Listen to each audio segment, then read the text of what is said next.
Amém. Irmãos, o nosso tópico hoje, na nossa escola dominical, avançando na nossa sequência de aulas e de assuntos, será a relação dos decretos de Deus, da sua providência e o aconselhamento bíblico. Lembrando que a gente está seguindo, irmãos, o corpo de doutrinas, tá? E mostrando como que essas doutrinas, elas impactam na questão da prática do aconselhamento bíblico mútuo uns com os outros e também nosso trabalho pastoral como presbíteros. Assim, irmãos, eu preciso lembrar o que são os decretos de Deus e, subsequentemente, o que são as providências. Os decretos de Deus, irmãos, são os elementos mais básicos das obras de Deus. E eu estou falando que básico no sentido também mais preciso da palavra. Ele é básico, ele é a base. As obras de Deus que constituem a sua glória, elas têm íntima relação com os decretos. Quando o catecismo, por exemplo, está tratando sobre o ser de Deus e as suas obras, ele fala sobre o ser de Deus, dizendo que ele é um Deus único, a unidade de Deus e a sua unicidade, e que ele é um Deus que subsiste em três pessoas. Para começar a falar sobre as obras de Deus, a primeira pergunta é os decretos. Os decretos de Deus é basicamente o link, estou falando de forma didática, certo, irmãos? De ilustrações, entre o seu ser e as suas obras. Então, é a coisa mais básica para as obras de Deus. Como nós fizemos nos outros, para nós sermos relembrados da doutrina, nós vamos usar o nosso breve catecismo. Eu vou fazer a pergunta, os irmãos vão ler a resposta. O que são os decretos de Deus? Resposta?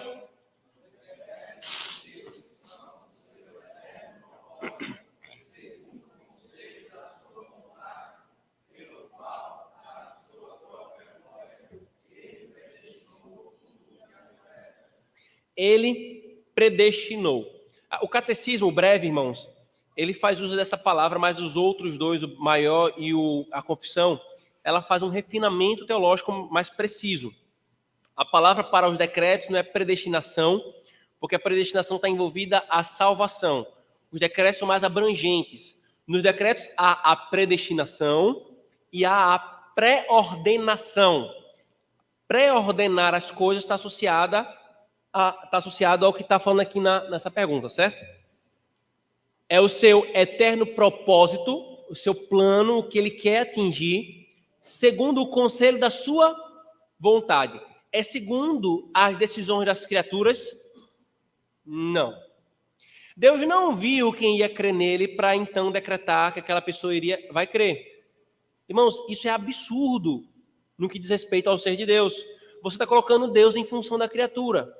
É por isso que o catecismo faz questão de botar essa expressão aqui, uma expressão bíblica lá de Efésios 1. Segundo o conselho da sua vontade, ele preordenou tudo quanto acontece. É basicamente aqui esse versículo, só que com alguns outros elementos aqui colocados a mais. É o seu propósito, a sua vontade, pela qual ele quer a sua própria glória, e tudo isso ele preordena. Ele determina como cada coisa vai acontecer e como está disposto. Algumas coisas, irmãos, Deus pré-ordena algumas coisas e outras não. É essa a linguagem bíblica? Não. Tudo o que acontece, tudo está debaixo do decreto dele. Não há nada que está fora. A mais ínfima molécula no canto mais afastado do universo, ela está debaixo do decreto dele, segundo o que ele decretou. Relembrando então, pergunta 8, como Deus executa os seus decretos? Resposta?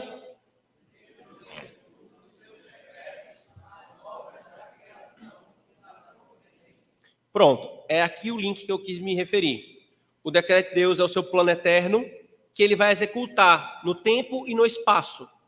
Então, o que é que ele faz? Ele executa primeiro criando o tempo e o espaço, a criação, e depois conduzindo, governando, levando ao que ele quer, providência. Então, essas duas obras, irmãos, são as primeiras e mais básicas obras de Deus. As obras de Deus são, resumindo-as em três obras básicas: criação, providência e redenção. Só que a redenção, ela vai redimir a criação e acontece na providência. São três obras de Deus, irmãos: criação, providência e redenção. Três obras básicas, né? Então, se fôssemos resumir todas elas, elas estão dispostas nessas obras. Aqui, então, irmãos, nós vamos focar a providência, porque a gente vai ver na próxima aula a questão da criação, mas agora nós vamos focar na providência no decreto. Deus planejando e Deus executando. Por isso, a pergunta vai ser, agora 11, quais são as obras da providência de Deus? Resposta: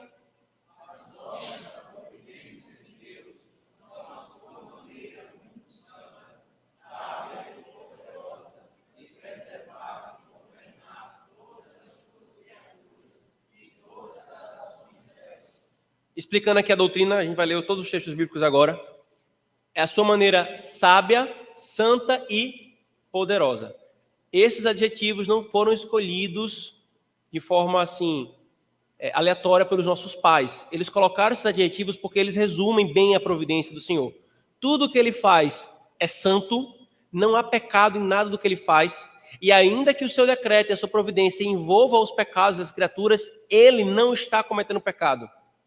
Tudo que ele faz é sábio, não existiria uma melhor opção, uma melhor alternativa. Se aconteceu, era o melhor em termos de sabedoria. E tudo que ele faz é poderoso. Aqui é para dizer que ninguém pode resistir à sua providência. Se ele quer, acontece. Se ele quer, acontece. E o que essa providência é, em suma, irmãos? É preservação e governo. A ideia de preservar, irmãos, é que ele mantém, ele sustenta. E, de certa forma, até, eu penso que traz a ideia aqui de ele refreia a deteriorização da sua criação por causa do pecado. Então, por exemplo, na doutrina que nós já estamos hoje, na exposição da palavra, né? Ah, pastor, os homens não podem conhecer e entender a criação corretamente. Então, como é que eles acertam? Como é que há ímpios que acertam 2 mais 2? Teoricamente é para ele errar. E é mesmo. É a coisa mais básica. É porque, irmãos, tem um negócio chamado providência. Deus quer atingir os seus fins. Então, por causa da bondade providente dele, é que ele, então, apesar dos homens, quando há um conhecimento verdadeiro entre os homens, sabe quem foi que deu? Deus. Foi os homens que descobriram, não. Todo desenvolvimento tecnológico, o teológico também, mas eu estou me referindo a outra coisa. Todo desenvolvimento tecnológico, científico, sapiencial no meio dos homens não é fruto da pesquisa meramente dos homens. Não é fruto da sua capacidade. É Deus que está na sua providência dando o conhecimento. Eu estou me referindo ao verdadeiro. Não tome isso aqui, então, dizendo que qualquer conhecimento no meio dos homens é verdadeiro. Não estou dizendo isso. Eu estou dizendo que quando há conhecimento verdadeiro, que condiz com a realidade, não foi fruto dos homens. Foi Deus que, pela sua providência, deu a eles. Então, os homens acertam. Quando acertam, apesar deles, mas por causa da providência do Senhor. É o que Calvino chamava de o Espírito que dá dons aos homens. Quando a gente pensa nos dons espirituais, os dons dos espíritos, do Espírito, nós tendemos a pensar apenas nos dons que estão associados à questão eclesiástica, né? Que está associado apenas à questão do serviço na igreja, no corpo de Cristo. Mas, irmãos, o Espírito Santo também derrama dons sobre os ímpios, não no sentido redentivo e salvador, mas no sentido de conhecimento. Quem foi que Salomão contratou para construir o templo? O templo do Senhor. Havia ímpios no meio. Quando o Senhor, lá ainda em Moisés, estabeleceu os homens que iriam construir o tabernáculo, o texto diz que Deus os deu espírito de sabedoria em toda a arte necessária para construir. Não era um dote, um dom inato que aquela pessoa dela, né, propriamente que ela tinha, mas Deus que dá. E assim ele vai preservando a sua criação, impedindo que ela se corrompa como aconteceria se Deus entregasse o homem a si mesmo. E ele então governa. A ideia de governar é a ideia de conduzir. Ele vai ali conduzindo tudo, ele vai governando cada coisa segundo a sua vontade. Quais são? Todas as criaturas e todas as ações. Todas. para ficar claro que não tem nada fora do decreto e da providência de Deus, irmãos. Nada. Ficou claro isso aqui, irmãos? Aí, comumente, surge a pergunta assim, mas pastor, e a questão da responsabilidade do homem, e a questão da liberdade? Primeiro, irmãos, essa é uma doutrina, como a da Trindade, que entra no campo do mistério. Em que sentido? Eu costumo explicar para os irmãos no discipulado que há 4 doutrinas que a Escritura coloca nessa condição. Normalmente os carismáticos estudam mistério, né? Porque não entende uma coisa, não quer correr atrás de estudar e tudo é mistério. Não é assim, irmãos. Aquilo que a Bíblia revelou está revelado. A gente está aqui para conhecer. Mas há 4 coisas que a Escritura fala que, de fato, há um limite da nossa razão na sua apreensão, mas que não é irracional. É a Trindade, é a dupla natureza de Cristo em uma só pessoa, é os decretos, a providência e a liberdade e a responsabilidade da criatura e a união de Cristo com a sua igreja. Esses 4 doutrinas, de fato, elas são afirmadas, elas são explicadas, elas são pressupostas. Está aqui claramente dito, mas por causa de elementos nela que nós não conseguimos apreender toda a sua abrangência e a sua relação, nós paramos. Qual é o ímpeto pecaminoso que há no meio dos ímpios e que há no meio de algumas teologias que são ou erradas ou heréticas? É querer extrapolar esse limite. Todas as vezes na história da igreja que se tentaram extrapolar esses limites, surgiu heresias. Por exemplo, quando não aceitaram os limites com relação à doutrina da Trindade, surgiu as heresias trinitarianas, isto é, as heresias que estão associadas à Trindade, o monofisismo, o tripatrismo e muitas outras heresias que estão associadas à Trindade. Quando não quiseram admitir a doutrina da dupla natureza de Cristo em uma só pessoa, surgiu o nestorianismo, surgiu o ebionismo, surgiu muitas outras heresias, o arianismo, todas porque não se contentaram com a revelação. Quando se não admitiu a relação entre os decretos e a providência, a responsabilidade e a liberdade da criatura moral e espiritual, surgiu heresias.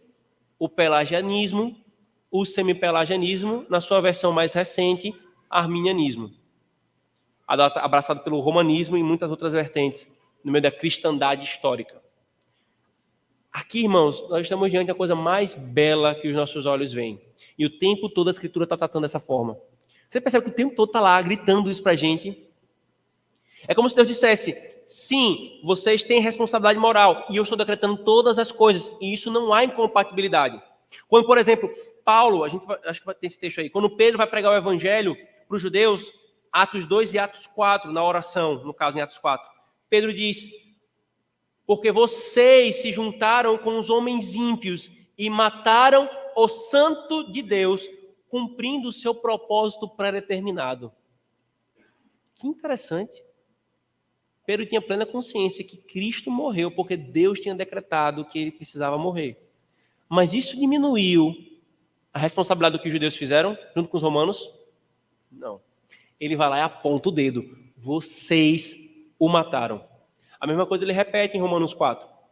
Quando Paulo está... Um outro exemplo que eu gosto de dar, irmãos, é quando Paulo está indo para Roma, no navio, e ele recebe a revelação no meio de uma tempestade que o navio estava sofrendo e o pessoal morrendo de medo de afundar. Ele recebe uma revelação dizendo, você não vai morrer, ninguém que está no navio vai morrer. Todos vão ficar vivos porque cumpre que você chegue em Roma. Há aqui uma revelação de um decreto. Tem dúvida de que todo mundo vai ficar vivo, irmãos? Alguém tem dúvida? Se Deus falou, não.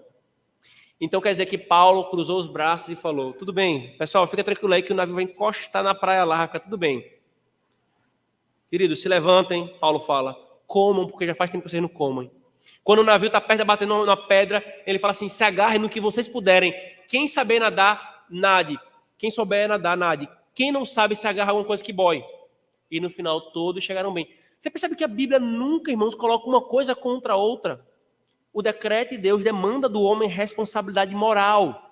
E nós não somos robozinhos, nós não somos marionetes, mas nós afirmamos com toda a convicção da palavra de Deus, nenhum ato, nada debaixo do sol ocorre fora do decreto do Senhor. Tudo é segundo a sua vontade. Tudo. Irmãos, é um decreto todo abrangente.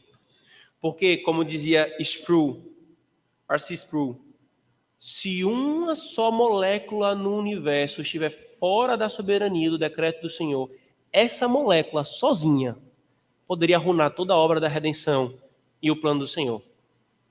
Ou como é que você acha, irmão, que Deus pode fazer promessas e profecias se ele não tem o controle de tudo? Isso seria possível? Você pode chegar assim para sua esposa, para os seus filhos, ou você esposa para o seu marido, etc., e fazer uma promessa. Não pode? Olhe, tal dia a gente vai passear. Olhe, eu vou fazer hoje uma comida tal para você. Você pode fazer, não pode? Pode. Agora, você pode dar certeza de que isso vai ser cumprido? Certeza absoluta? Não. Porque tanta coisa pode acontecer no meio do caminho até lá. Porque eu e você, nós não temos controle. Nós não temos o poder de decretar as coisas ao nosso redor. Mas Deus pode dizer, vai acontecer assim e assado, porque Ele tem um controle de cada coisa que está acontecendo. E da forma mais bela que o nosso entendimento não consegue apreender. Isso não nos faz pedras, coisas. Isso nos traz uma responsabilidade moral e espiritual diante dele. Essa aqui, irmãos, é a exposição dessa doutrina. Vamos abrir alguns textos? Por favor. Alguém abra os textos de Salmo. Duas pessoas ali, Isaías, Efésios, Romanos. Vão abrindo, por favor.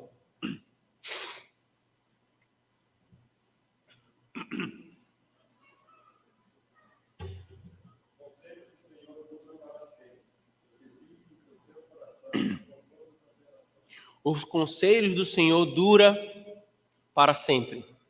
O conselho aí, irmãos, no hebraico, está associado ao plano do Senhor. Ele dura para sempre. Ele vai ser consumado. Salmo 115, 3. Tudo faz como lhe agrada. Não é como agrada a criatura. Não é como a criatura quer. Tem um pregador, um herege, na verdade. Desculpa a franqueza, é porque... Em que ele chega assim e fala assim, você está escrevendo a sua história junto com Deus. Que coisa absurda, irmão, de se falar. Ele não faz segundo a agrada da criatura, ele faz segundo lhe agrada. Isaías 43 e Isaías 46, por favor.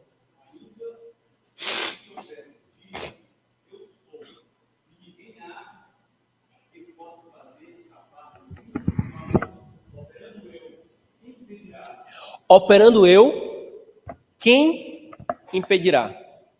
Se eu quero fazer, ninguém vai impedir. Isso vai acontecer. O outro texto, Isaías?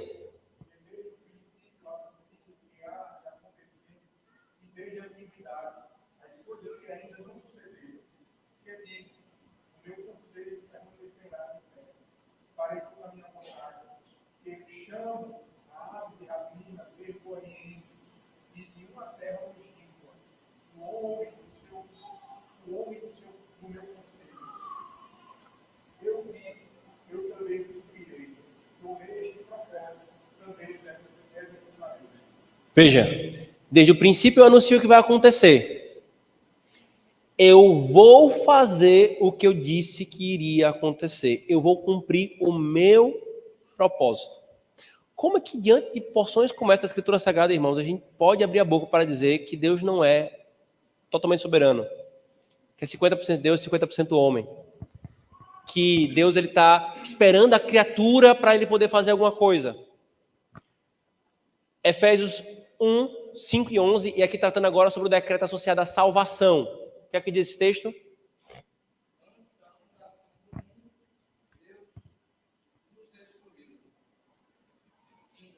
Isso.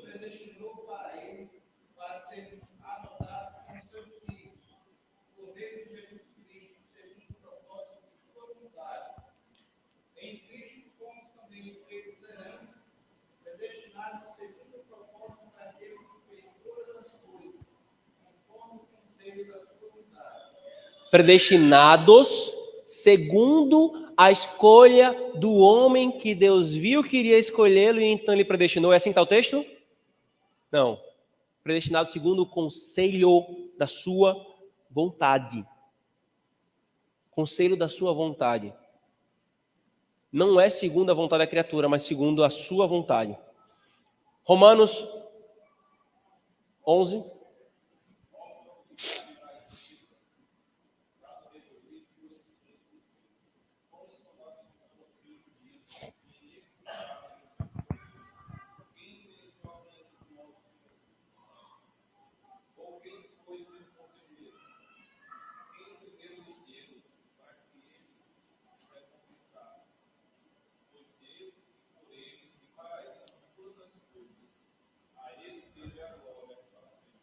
Quem foi o seu conselheiro para ele fazer o que ele faz?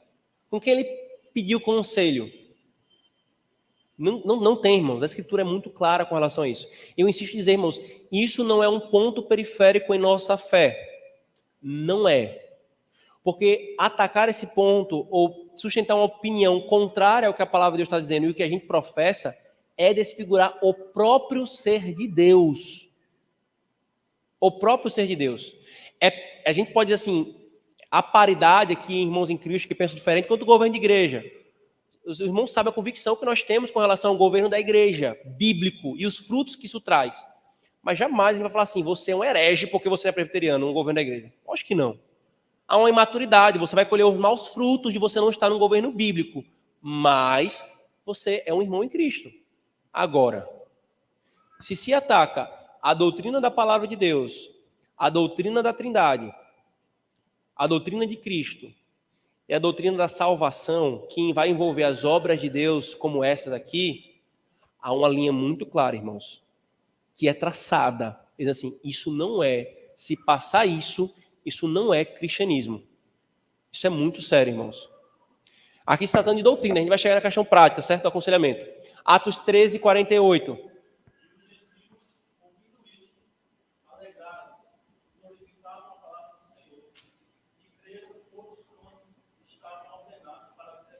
Creram só quem estava ordenado para a vida eterna. Só aqueles a quem Deus previamente direcionou para isso. Sim, e Atos 4, 27 e 28 eu já mencionei, mas vamos lê-lo.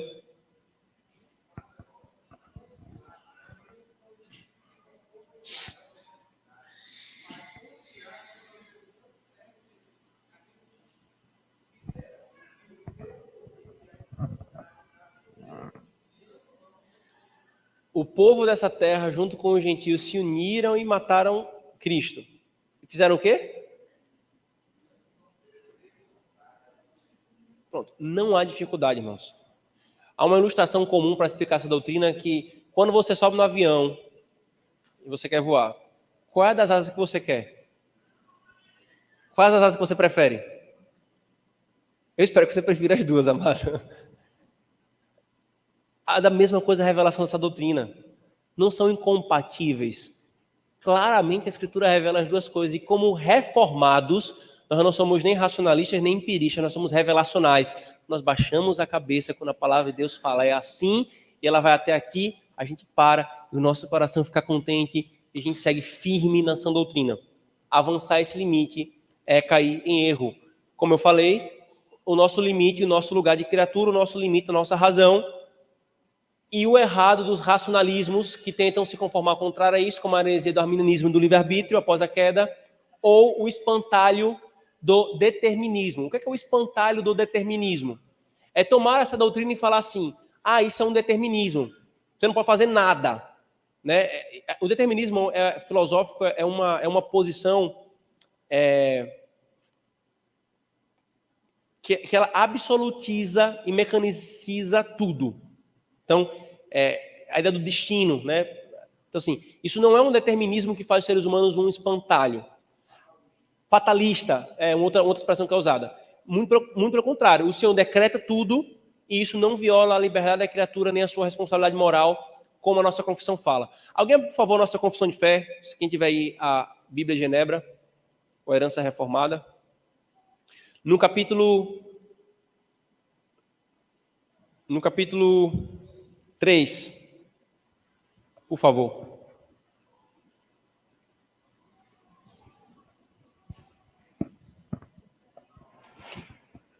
Quem abriu?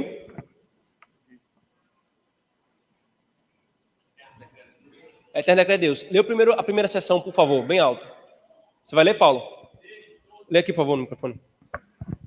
Desde toda a eternidade, pelo muito sábio e santo conselho de sua própria vontade, Deus ordenou livre e inalteravelmente tudo quanto acontece.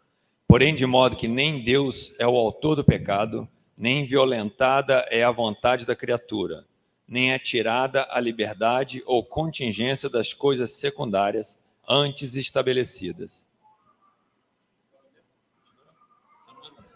Pronto, é essa mesmo. Então, veja.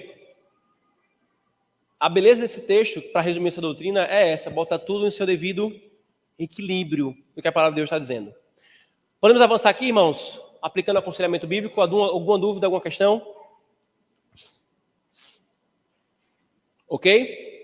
Vamos lá. Como que isso aqui se aplica ao aconselhamento, irmãos? Isso aqui, irmãos, isso aqui sim, é fundamental para aconselhar a nossa alma mutuamente. Porque, irmãos, aqui, quando nós concebemos essa doutrina, nós temos um caminho sempre melhor e mais seguro. Quando você concebe um Deus que decreta todas as coisas e que conduz todas as coisas segundo a sua vontade, você vai ter o seu coração encharcado de consolo, segurança, esperança e confiança. Você vai ter um senso das coisas que acontecem na sua vida, um senso de sentido. Há um sentido, há um propósito. A palavra grega é telos, de onde vem teleologia. Há um fim para o que está acontecendo. Você vai ter um senso teocêntrico de tudo que acontece na sua vida, sabendo que ela não está centrada em você, mas nos decretos e nos propósitos de Deus. Ele sim se inclina para nós, irmãos, e ele sim se importa com cada um de nós. Mas cabe da nossa parte olhar para além, como nós já falamos em outras ocasiões. Quando você... Aí vamos para a prática agora. Quando você, por exemplo, lida com uma perda de alguém que você ama. Quando você lida com uma tragédia na sua vida, onde é que está o nosso consolo? Quando você lida com uma doença gravíssima, onde é que está o nosso consolo? A nossa esperança, a nossa confiança. Se eu tenho e creio nesse Deus que decreta todas as coisas e que conduz tudo segundo a sua vontade, eu tenho uma cama bem macia e confortável para eu deitar e dizer: há um Deus bom, sábio e poderoso. Se isso está acontecendo, é o melhor. Vai diminuir a dor? Não. A tentação para a dor vai continuar, mas ali nós temos a perspectiva de esperança. Dessa dor não nos consumir e não nos fazer sucumbir. Irmãos, é muito fácil nós termos essa doutrina na ponta da nossa língua. O difícil está na hora que a gente precisa dela. Quando tudo está dando errado. Quando tudo está ao nosso redor nos machucando. Onde a gente coloca o nosso coração? Há um Deus que decreta e que está conduzindo todas as coisas. Você percebe que quando você vai lidar, então, queridos, com situações dolorosas da vida no aconselhamento, isso aqui precisa ser evocado para nós? Você pega uma irmã, um irmão que foi abusado na infância, por exemplo. E há uma pergunta que muitos que passam por esse processo falam assim: onde é que Deus estava? Ou quando se perde um ente querido, onde é que Deus estava naquele acidente, por exemplo? A resposta é: Deus estava ali, conduzindo tudo. A desgraça do pecado não deve nos fazer perder de vista, irmãos, a grandeza e a bondade desse Deus. E cabe-nos então usar todas essas situações de angústia e de aflição, entendendo essa relação dos decretos dele, da sua providência, para atingir os fins que ele quer atingir. E a gente vai ver já o texto bíblico que sumariza tudo isso, irmãos. Isso coloca a nossa visão, queridos, no canto certo. Por contrário disso, se eu não creio na providência e no decreto de Deus, se eu não creio que Deus está conduzindo tudo segundo o que lhe agrada, irmãos, eu vou ter o meu coração tomado de angústia, tomado de medo, de desesperança e de desconfiança. Eu vou ter uma visão centrada em mim mesmo. Eu sou o centro do universo e se não acontece como eu quero, não vale a pena viver. Você não tem subsídio para lidar com as situações ruins e difíceis da vida. Não tem. Agora, como que alguém vai aconselhar outro sem essa doutrina para ter algum, de fato, consolo? Tem, irmãos. Essa lógica de, não, veja pelo lado bom. Que lado bom? Se não há um Deus bom conduzindo todas as coisas. Não tem lado bom. É o que é, acabou. Aí sim é que é um fatalismo. Mas se há um Deus que está conduzindo tudo, eu tenho todos esses benefícios para consolo da minha alma no meio de todas as minhas dores, porque eu sei que há um Deus bom por trás e que ainda que me doa aquilo ali naquele momento, ainda que me pareça ruim, aquilo ali naquele momento, há um fim mais glorioso que está sendo alcançado. E esse fim mais glorioso que está sendo alcançado é, primeiro, a sua glória. E segundo, todos os benefícios que ele vai trazer para a minha alma. Abra Romanos, por favor, 8, 28 e 30. Romanos 8, 28 e 30.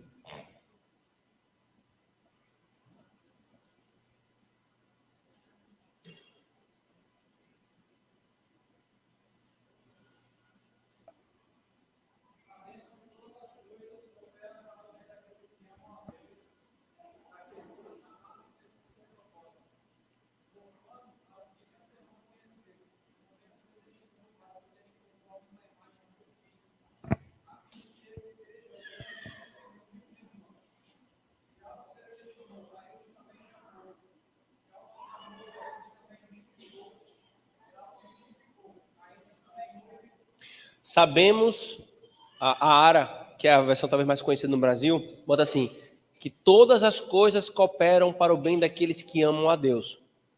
Eu sustento, irmãos, que a melhor tradução para esse texto no grego é: sabemos que Deus age em todas as coisas para o bem daqueles que o amam. Aqui está associado à doutrina da providência. E o que é que o texto está dizendo? Que tudo o que ele faz, tudo visa o bem daqueles que o amam. Pastor, até aquilo que dói, até aquilo que dói. A gente encontra esse padrão, irmãos, muito fácil na Escritura Sagrada. Ou, desculpa, na vida. Na Escritura Sagrada também, mas na vida que eu quero trazer algumas ilustrações. Quando você está doente e você está com aquela crise de garganta, aquela inflamação, aí você tem que tomar uma vacina. Eu quero encontrar um ser humano que acha essa vacina boa. Benzentacil, em Ratumor. Você sai quase de cadeira de roda, né? Dependendo de quem aplica. Dói, mas não é pouco, não. Dói. Mas você fica bonzinho. Eu lembro que em 2018, quando a gente estava no processo de transição para eu vir assumir a igreja em 2019, todas as vezes que eu vinha, era uma coisa assim, incrível. Eu ficava com crise de garganta, tinha muitas crises de garganta no período do seminário, e milagrosamente parou depois que eu comecei a pregar todo domingo. Quando eu forçava a garganta no seminário, pregava na IPA, ou pregava no seminário, ou algum estudo, a segunda-feira eu estava com crise de garganta. E eu fiquei assim, como é que vai ser o ministério assim, né? Quando comecei a assumir a igreja, fiquei melhor. Não passou para ter isso. Mas acontecia quando eu vinha. E eu lembro que, num dos cursos pela manhã, eu preguei com a garganta inflamada, doendo. Aí eu fui ao pronto-socorro, à UPA, e cheguei pedindo lá o que eu queria, né? Eu sabia o que ia resolver. E recebi o que eu queria. E saí mancando. Mas no domingo à noite estava bom. Olha, irmãos, até com coisas básicas a gente sabe que o nosso bem vai vir mediante processo de dores. No pain, no gain, né? É o ditado do pessoal que quer fitness. Vai quebrar o músculo todinho para ficar com saúde, forte, saudável. É assim, irmãos, a vida toda nos mostra isso. E por que seria diferente na nossa relação com a providência do Senhor? A gente quer que o Senhor fique mimando. Aí vamos para mais uma ilustração. Quem é que aprova pais que mimam seus filhos? O resultado é bom? O resultado é bom, irmãos? Não. Assim Deus faz com sua providência. Coisas que doem. Mas mesmo nelas ele está intentando o bem. Qual é o bem que ele está intentando? Aí o texto fala, para o bem daqueles que o amam. Quem são aqueles que o amam? Daqueles que ele chamou segundo o seu propósito. E para que foi que ele chamou o segundo? Que propósito é esse? Para que nele seja feita a imagem de Cristo. Qual é o bem? Se eu entendo que o bem é o meu conforto, aí eu vou espernear quando algo me incomodar. Mas o bem não é o meu conforto carnal. O bem é forjar Cristo em mim. E alguém tem dúvida que Cristo sofreu, irmãos? Paulo até fala que faz parte da nossa caminhada, nós nos tornarmos coparticipantes dos sofrimentos de Cristo. É aí que nós somos povo de Deus. Quando nós temos essa similitude com Cristo. Não é que o ímpio não sofre, irmãos. O ímpio também sofre, mas há uma diferença no sofrimento entre do povo de Deus e do ímpio. Porque no do povo de Deus há um propósito mais glorioso do sofrimento, que é não só a glória de Deus, que é o maior de todos, mas também forjar Cristo em nós. Irmãos, ter esse recurso na prática do aconselhamento bíblico faz toda a diferença. Porque eu não vou chegar para as coisas da minha vida com um desespero. Irmãos, já doeu muita coisa que eu e você já passamos. E assim, eu não quero ser... Mas vai doer muito mais, algumas coisas que a gente ainda vai passar. Vai doer. Quando elas chegarem, lembremos-nos, há um Deus que decretou e que é providente. E que tudo está caminhando de uma forma sábia, que eu não posso prescrutar. Eu só preciso confiar e não desconfiar dele. Há dois casos aqui, irmãos, nesses últimos 5 minutos, que a gente pode trazer. 2 casos muito óbvios, sem contar o caso dos casos, certo? Que é o nosso Senhor Jesus Cristo. Pega José, amado pelo pai, favorito do pai, mimado, só tinha roupa boa, roupa de marca, colorida. O pai fez uma capa belíssima para ele. E tinha outros irmãos, filhos de concubinas, filho da esposa que não era amada, confusão grande na família. Esse é o ambiente que José cresce. E o pai mandou os filhos pastorearem o rebanho e José estava em casa. Por algum motivo, José estava lá em casa, com a roupa belíssima dele, o filho mimado de papai.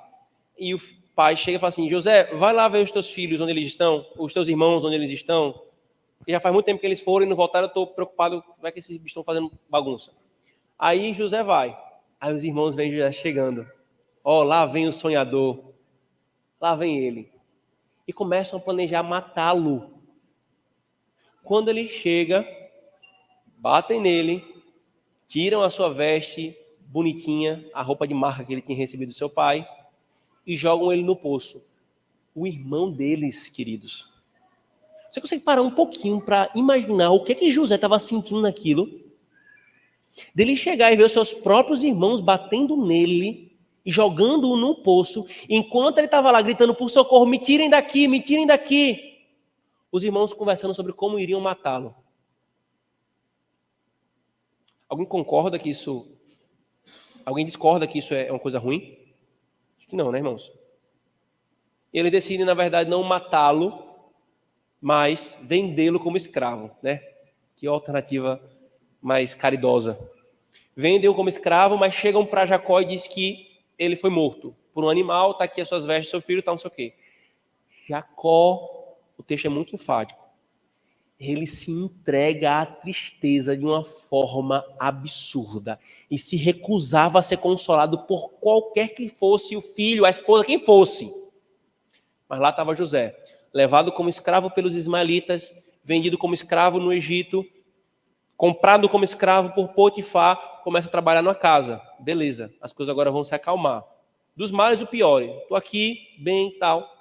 Aí tem uma esposa luxuriosa, cobiçosa, adúltera, a esposa do seu patrão, que quer se deitar com ele, ele quer ser zeloso ao Senhor, ele quer fazer o certo. Essa mulher arma contra ele e ele é preso. Mas ele só estava tentando fazer o certo. Mais uma coisa ruim acontece na vida de José. José é levado preso na prisão e lá fica por pelo menos 2 anos. E no meio do caminho ele conhece um padreiro e um copeiro que serviam a Faraó, mas que o Faraó também mandou prender por alguma coisa que ele se aborreceu com eles. Eles têm um sonho e José interpreta o sonho de cada um. O resultado do sonho era ele seria trazido de volta para o serviço a Faraó, o copeiro. O outro seria morto no dia seguinte. E isso aconteceu. Só que José pediu uma coisa: lembrem de mim quando vocês saírem daqui. E o copeiro saiu. E cadê lembrar de José? De novo, José estava lá na prisão, sofrendo. Querido, quanto sofrimento José passou. Quanta dor na alma. Você fica longe do seu pai e da sua mãe, porque os seus próprios irmãos o venderam. Ser tratado injustamente quando você está tentando fazer o certo. E ser esquecido quando você ajudou alguém. Só coisa ruim, né? A gente diria. Mas o que é que Deus estava fazendo ali, irmãos? Faraó tem um sonho. Aí o copeiro lembra: acabei de me lembrar da minha falta. Tem um prisioneiro, um hebreu, que ele tem capacidade de interpretar sonhos. Chama ele aqui. Ele interpreta o sonho de Faraó. Faraó coloca ele como governador do Egito, a segunda posição após o Faraó no Egito.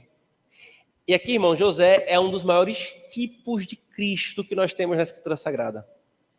Alguém que era odiado por seus irmãos, os seus iguais, que o entregam para a morte, que desce até a sepultura, mas quer trazer de novo a uma posição de exaltação.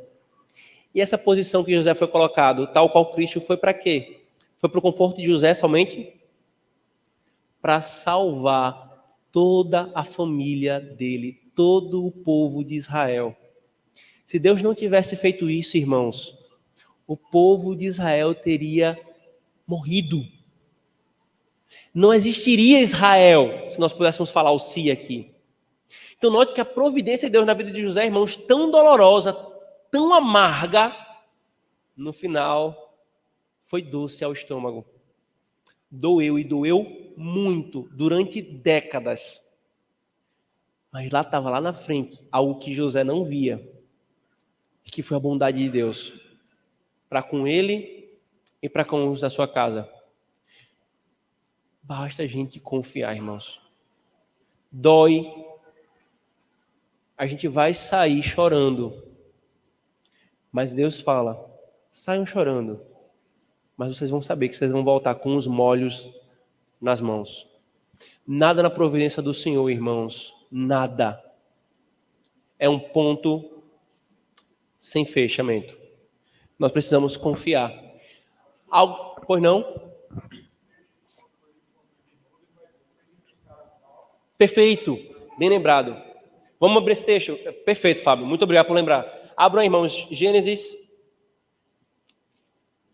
que é 49.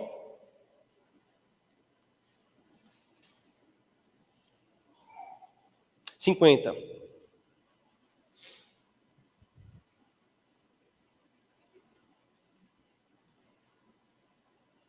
Versículo 20. Veja que coisa maravilhosa, irmãos. Quando os irmãos de José Jacó morre, aí eles ficam com medo de José então se vingar deles agora. Porque pensaram: José segurou a onda da vingança porque nosso pai estava vivo. Mas agora que nosso pai morreu, e ele como príncipe no Egito, ele vai pegar nossa cabeça fácil. Aí eles vêm mentindo. Vê a safadeza desses irmãos de José.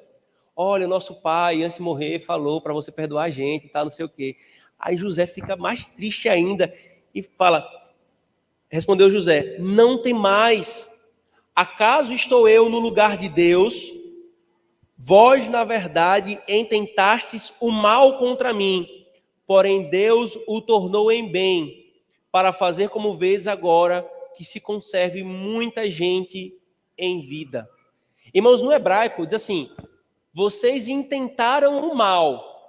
Literalmente no hebraico mas Deus intentou o bem. Enquanto vocês queriam fazer o mal contra mim, Deus estava fazendo o bem, não só a mim, mas a toda essa gente que está viva agora, porque Deus me colocou nessa posição.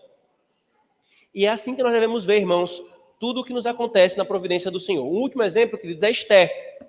O livro de Esté, uma curiosidade interessante, no livro de Esté não tem uma só menção ao nome de Deus. Não tem uma só menção ao nome de Deus. Mas em cada versículo você tem a providência de Deus ali na nossa cara. Primeiro começa a história com a rainha Vashti, a primeira feminista da história, tendo aquela postura que gera o furor em toda a corte do rei. Ele rejeita a rainha Vashti, então abre o edital para o concurso de beleza da próxima rainha. Só que, irmãos, tem um detalhe aqui. Chama todo mundo, né? Todas as mulheres mais belas de todo o reino. Sabe quem é que estava sob o reino da Babilônia? Os judeus que tinham sido levados cativos. Aí daí começa. De todas as que escolhe-se Esté, que foi criada pelo seu primo, não é isso? Mordecai. Primo. E Mordecai, então, auxilia ali Esté, mas Esté é escolhida... Tio, né? Tio, seu tio. Mordecai auxilia Esté, mas ela vai morar no palácio, na casa do rei. Já começa a ser uma coisa fantástica. De todas as mulheres, de todo o Império Babilônico, a mais bela escolhida pelo rei foi quem? Esté. Uma do povo de Deus. Aí Mordecai, seu tio, todos os dias ia para a porta do palácio, um tio muito preocupado com sua filha adotada, e para saber notícias dela, para saber como ela estava. E numa dessas, ele estava no canto certo, na hora certa, para ouvir um plano de assassinar o rei, o esposo de Esté. Mordecai vai, corre, conta para os oficiais do rei, os oficiais contam para o rei, prendem esses dois, matam. É registrado nos livros do rei que Mordecai fez isso, mas passa-se batido. A providência de Deus também trabalhando em Mordecai. Mordecai poderia pensar, vixe, eu ajudei o rei nem para dar um obrigado, né? A ingratidão ali, se sentir ofendido, aconteceu.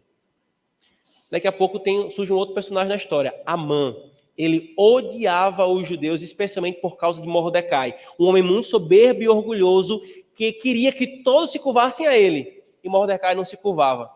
Ele passa a ter um nojo de judeu. Ele faz um plano terrível. Matar todos os judeus do Império Babilônico. Você sabe o que isso significa, né? É mais um intento de Satanás, como ele fez com Faraó. Ele faz aqui agora, de acabar com a semente prometida e Cristo não vir à terra. A mãe, então, faz essa proposta, consegue a aprovação do rei. O rei nem sabia que Esté era judia, não sabia nada, aprova ali. Esse decreto se espalha. Irmãos, as coisas vão acontecendo de tal forma no livro que, por exemplo, numa noite, o rei não consegue dormir, fica com insônia. E pede para ler os livros do reino, lá dos registros do reino. E ali do que Mordecai fez aquilo lá, ele fez assim, o que retribuíram a Mordecai? Não fizeram nada não, rei. Aí ele fala, não, tem que recompensar ele. Isso antes já tinha sido feito o decreto. E ele já tinha procurado Esté e falar assim, Esté, não foi à toa que você foi colocada aí. Não pense que você vai escapar se você não fizer algo. Esté vai lá, começa a trabalhar. Havia uma outra barreira. Ninguém se chegava ao rei sem ser chamado. Ela sabia que se ela chegasse lá, o rei poderia mandar matar. Porque ele não chamou. E ela vai até lá confiando no Senhor. Faz todos os jantares lá, tal. Quando ela revela o plano que Amã queria fazer, o rei manda matar Amã e manda um novo decreto para que todos os judeus possam se defender. Curiosamente, no meio do caminho, Amã, com seu ódio de Mordecai, constrói uma forca para enforcar Amã. Ele estava indo pedir para o rei a autorização para enforcar Mordecai, desculpa. Amã queria enforcar Mordecai. Ele ia pedir autorização para o rei para enforcar Mordecai. E quando ele chega lá, a forca, na verdade, é usada para ele. Você que vai ser enforcado lá. Irmãos, uma coisa bela. O livro de Esté foi posto para mostrar como que a providência de Deus opera assim na nossa cara. E a gente costuma falar que a providência é só quando acontece uma coisa massa, né? Então, assim, foi providência de Deus. Eu ia atravessar a rua, aí eu espirrei, aí o carro passou, foi o tempo do meu espirro livramento, foi providência de Deus. Não foi só nisso não, querido. Quando você topou o pé e bateu o dedo lá, sangrou, foi providência de Deus também. Tudo. E isso é para quê, irmãos? Para consolar o nosso coração em cada coisa que nos acontece em nossa vida. Você consegue perceber a bomba que é isso no aconselhamento da nossa alma, tudo passa a ter um novo sentido. Nada é solto, nada é um fim em si mesmo. Tudo tem uma glória do Senhor por trás. Confiemos, irmãos. Quando nós somos angustiados, aconselhemos a nossa própria alma, lembrando: te aquieta, minha alma, porque o teu Senhor conduz todas as coisas. Quando você tiver alguém do seu lado que você precisa aconselhar, que está passando por alguma angústia associada a aflições de coisas dolorosas, console-o lembrando da palavra do Senhor, da providência dele, do seu decreto. Ele vai conduzir as coisas para um fim. E o fim principal que ele está buscando em nós aqui é forjar Cristo em nós. Então a pergunta é: como que essa coisa terrível que me aconteceu, ou a coisa boa, estou botando tudo entre aspas, tá, irmãos?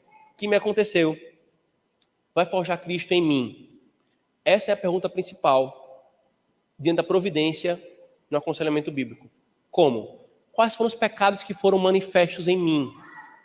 Quais foram os ensinamentos da palavra que o Senhor me trouxe? E ali nós vamos ter, então, o benefício para a nossa alma. Amém, irmãos? Alguma pergunta, irmãos? Alguma questão sobre esse tópico?